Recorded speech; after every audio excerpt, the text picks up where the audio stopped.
Judy Ann Mikovits is a former American research scientist who is known for her discredited medical claims. She has been described as an anti-vaccination activist and a promoter of conspiracy theories, and has been accused of scientific misconduct.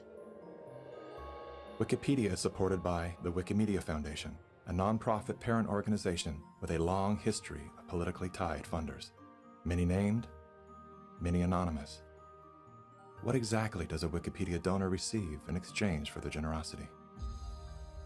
What began as an unbiased open source platform is now weaponized to undermine the work and reputation of anyone deemed a threat to its stakeholders.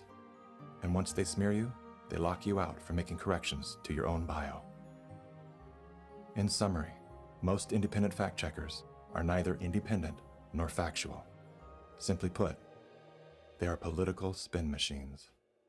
And so what they have done is they've decided that there's an approved narrative.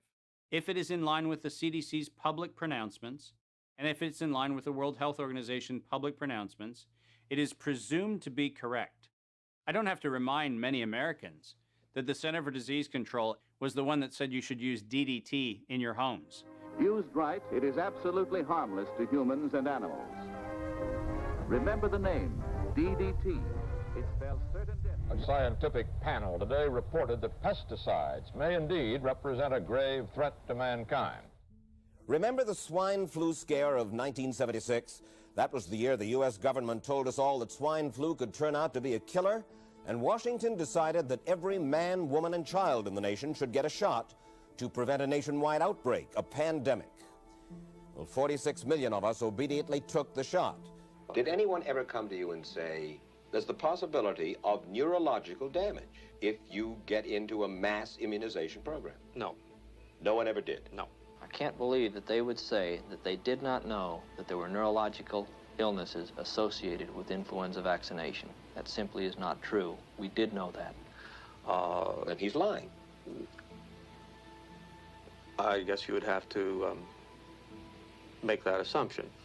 Then why does this report from your own agency list neurological complications as a possibility?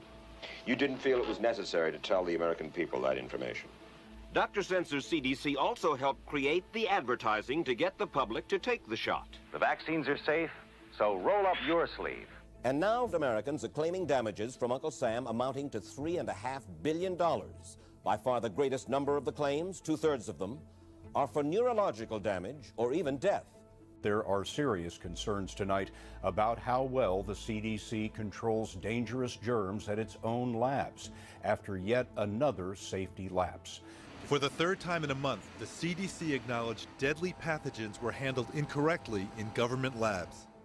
That CDC is the CDC that allegedly is looking out for your public health. When we start with the assumption that the official dogma has to be the objective standard, then what fact checkers look for is a piece of published media that confirms the statement made by that particular organization.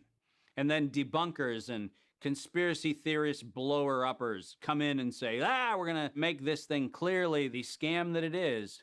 Every media outlet that is in the public media right now has planted evidence, and they have re-ranked pages. So if you look today at face mask wearing, and if you look today at social distancing studies, you will see the studies that used to be number 1, number 2, number 3 on the pages of PageRank search don't exist anymore. And what is there are studies that wind up having headlines that support the common narrative.